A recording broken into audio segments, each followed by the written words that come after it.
بس فرق یہ تھا کہ فیضان کلین شیو تھا اور واصف کی ہلکی ہلکی شیو تھی، اور وہ ویسے ہی رکھتا تھا، پتہ نہیں کیوں۔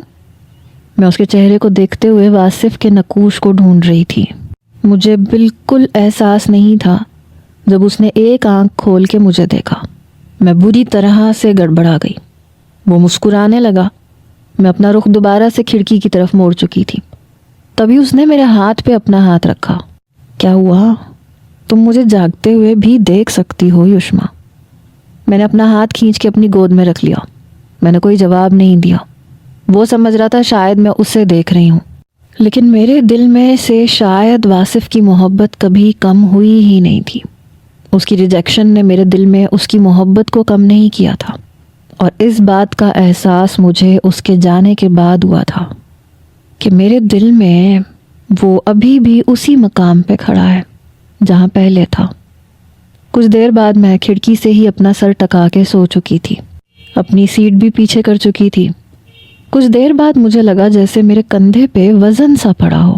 میں نے فوراً سے آنکھیں کھول کے دیکھا تو فیضان میرے کندھے پہ سر رکھ کے بڑے مزے سے سو رہا تھا۔ فیضان، فیضان، یہ کیا کر رہے ہو تم؟ وہ ہماری سیٹوں کے اوپر لگی لائٹ کو بند کر چکا تھا۔ تقریباً پورے جہاز میں زیادہ تر اندھیرا ہی تھا۔ ہاں، جس نے کچھ پڑھنا تھا یا جاگنا تھا اس نے اپنی سیٹ کے اوپر کا بلب آن کر رکھا تھا۔